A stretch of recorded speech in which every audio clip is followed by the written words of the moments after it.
What's up, YouTube? This is Too Raw for TV. All right, so the polls will close in about 35 minutes in the Michigan primary, the GOP. I'm not really paying attention to the Democratic primary because that one is uncontested, and Joe Biden should sweep all 50 primaries and territories, 50 states and territories when it comes to the primaries. So I'm not even really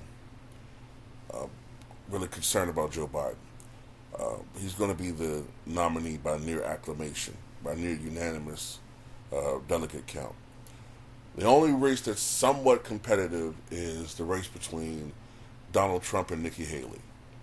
And I say somewhat because as these contests continue, I'm noticing Trump's margin of victory is starting to go up each time.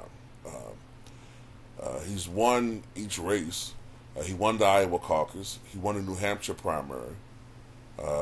He won in Nevada. He won in South Carolina by like 20 points this past Saturday. So today is the Michigan primary. I predict that Trump is going to win by,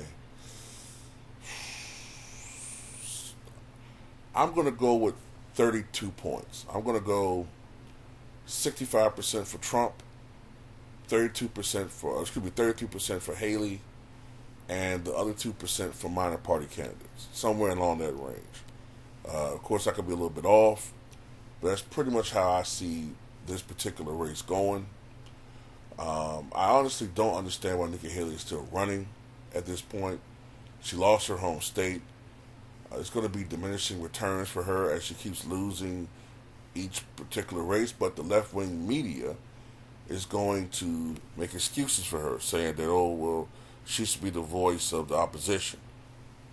Whereas the same left-wing media was pressuring Bernie Sanders to drop out of the race after the DNC rigged it when they forced the middle-of-the-road candidates who were Buttigieg and Klobuchar.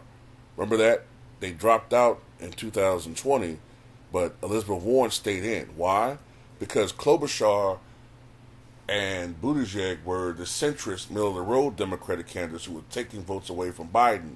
Once they dropped out, Biden was able to consolidate the middle-of-the-road votes, whereas the progressive vote stayed split between Warren and Sanders, and that rigged it the rest of the way for Biden. They didn't say Warren should drop out.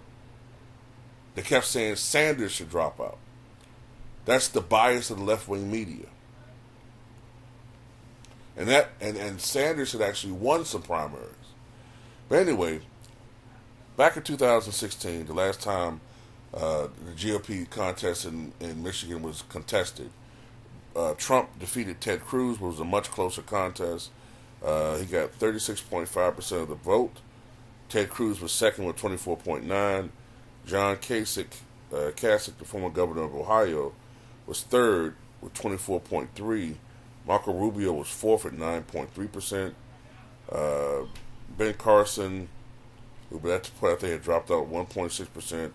Jeb Bush 0.8%, and the rest of the field 2.5%. But anyway, that's my prediction. Tell me what you guys think.